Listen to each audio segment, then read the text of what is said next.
Hai, aku Nadia. Kali ini kita bincang-bincang soal film yuk.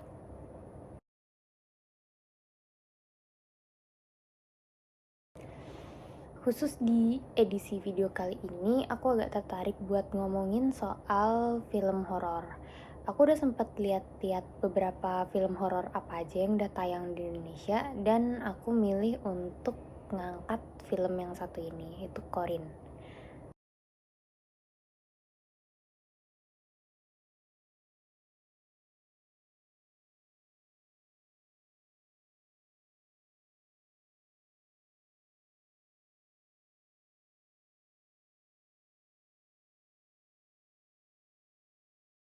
Kalian ada yang udah nonton filmnya belum?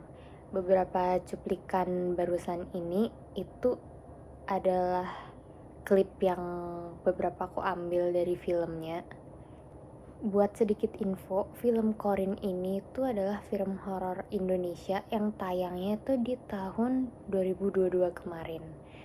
Film ini tuh diproduksi sama IDN Pictures yang disutradai sama Ginanti Rona. Aku ceritain singkat ya. Jadi film Corin ini tuh menceritakan tentang ada satu tokoh namanya Zahra. Dia itu seorang siswi kelas 3 yang berkarakter penurut dan selalu berusaha buat ngikutin peraturan dan perintah dari asrama dan gurunya. Gurunya tuh namanya Ustadz Jailani. Nah, suatu hari itu ada murid baru datang, namanya Yolanda. Nah, si Zahra ini dia di karena dia sebagai kepercayaan guru ya, dia itu ditugaskan buat kayak apa ya, jagain Yolanda karena Yolanda baru kan. Nah, dan katanya Yolanda itu agak rebel, agak nakal kayak gitu, makanya Zahra tuh diutus buat jagain Yolanda. Lalu nggak lama setelah itu si Ustadz Jailani ini beliau ngasih tugas ke semua anak santri di pesantren itu buat ngelakuin ritual Corin. Ritual Corin yang dimaksud ini itu maksudnya adalah ritual memanggil Corin. Nah, ini setelah mereka melakukan ritual Corin ini, Zahra dan teman-temannya, teman-teman sepesantrennya itu mulai dapet teror dan hal-hal mistis. Mulai dari dihantui sosok jin yang menyerupai diri mereka, atau teror yang hampir mengancam nyawa mereka. Terus ya ada bentuk teror lainnya lah.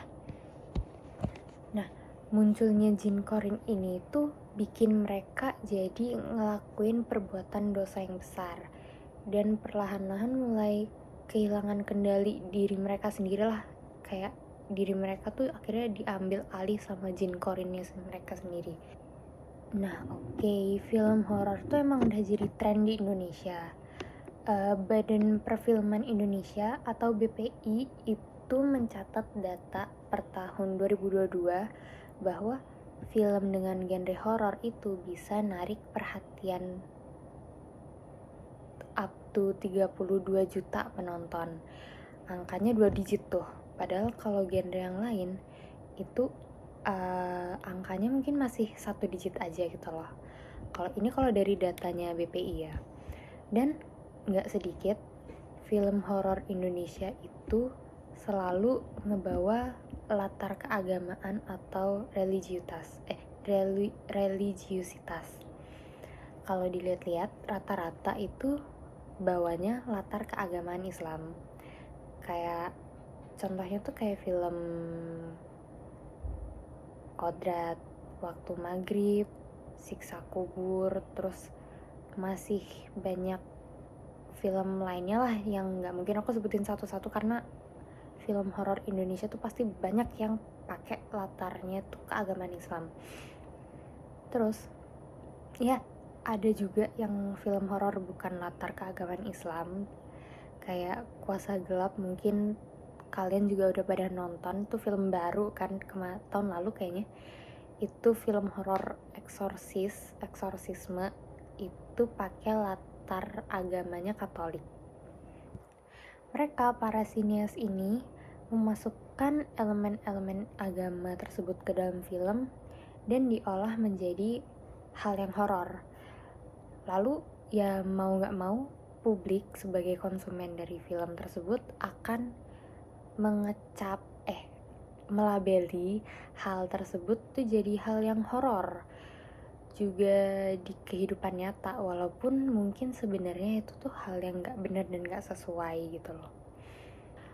Contoh yang bisa aku kasih ya, itu kayak doa dan zikir. Soalnya kalau di film horor ya, kan kadang ada suara lantunan doa atau zikir. Itu tuh kadang dibuat untuk ngebangun kesan mistis, tegang yang mencekam lah. Terus kayak kalau udah muncul suara-suara kayak gini nih, pasti kayak habis ini bakal ada jump scare, pasti gitu kan. Padahal kalau di dunia nyata, doa sama zikir itu kan bentuk komunikasi kita sebagai manusia kepada Tuhan. Ya etis kalau di Islam gitu kan. Harusnya ya doa dan zikir itu memberikan rasa tenang, rasa nyaman, tentram gitu lah ya. Tapi kalau di film horor itu malah dikonstruksikan sebagai hal yang mistis. Contoh lagi itu kuburan. Film horor itu kan pasti menarasikan kuburan sebagai lokasi yang mencekam, dingin, dan ngeri gitu kan, kayak full of terror. Kayak elemen-elemen batu nisan, pohon Kamboja, tanah makam, kain kafan. Mereka udah jadi kayak combo komplit buat jadi esensialnya film horor. Nah, kalau di Corin sendiri tuh juga ada masukin simbol dan elemen agama, terutama ya agama Islam ya. Yang tergambar di dalam filmnya tuh ada kayak sekolah pesantren, siswa-siswa yang berkerudung, siswi yang berkerudung. Terus ada ustadzahnya juga, ada ayat-ayat Al-Quran, pembacaan doa-doa sesuai agama Islam. Terus ini nggak adanya siswa laki-laki dalam pesantren tersebut yang menggambarkan ajaran Islam bahwa perempuan dan laki-laki sebaiknya berada di tempat terpisah karena belum muhrim. Itu kan ajaran Islam banget, dan hal lainnya lah. Nah, pilihan latar tempat mereka pesantren itu juga merepresentasikan ruang yang tertutup.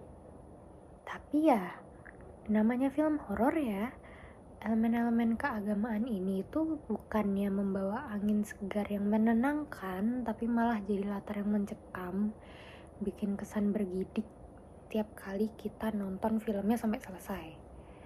Dari sini aja kita tuh udah bisa tarik garis kalau simbol-simbol religiusitas yang berupaya dimasukin oleh para sinias ini ke dalam film malah kebalikan dari fungsi aslinya, yang harusnya sakral dan melindungi, mengayomi, malah jadi hal yang serem. Lahu syaitanan fahuwa lahu qarin. La ilaha illallah, la ilaha illallah, la ilaha illallah, la ilaha illallah. Bismillahi rahmatal ghaibah. Elemen religiusitas yang diangkat dan jadi tokoh utama sebagai item horor dari film Corin ini adalah ya jin Corin. Kalau sesuai apa yang diajarin di agama Islam, jin Corin itu adalah makhluk halus ya, jin, yang memang diciptakan oleh Allah untuk mendampingi manusia sejak lahir hingga nanti dia meninggal. Dan jin Corin ini emang ada, tiap manusia itu punya jin Corin yang bareng mereka. Kalau coba ditarik garis, penggunaan simbol agama dalam film horor ini bisa jadi representasi dari keresahan sosial, dimana kadang itu sekarang institusi agama bukan lagi jadi institusi yang kesannya sakral, tapi kadang jadi sumber dari tekanan atau malah kekerasan. Jadi nggak heran kalau para sineas itu menggambarkan simbol-simbol ini dalam bentuk horor. Tapi bisa juga sebagai bentuk eksploitasi sih. Simbol-simbol agama kayak agama Islam gini tuh sangat familiar buat kita di Indonesia yang penduduknya mayoritas Islam. Justru hal ini tuh memberikan efek psikologis yang kuat karena kefamiliaran itu. Selain itu, tren industri juga mendukung fenomena ini. Lihat dari data statistiknya perfilman Indonesia dari BPI tadi, film horor bertema religius itu emang sangat menjanjikan untuk dapat popularitas, terutama di Indonesia. Keren ya, kita bisa menikmati film tuh gak hanya dari alur cerita dan visualisasinya, tapi juga bisa dari menelisik aspek-aspek yang membangun ceritanya ini sendiri. Kalian kalau lagi tengah-tengah nonton film, pernah gak sih kepikiran kayak hal ini juga? Kalau ada, coba ceritain juga ya. Siapa tahu kita bisa lanjutin diskusi bareng. Segini aja dari aku, see you!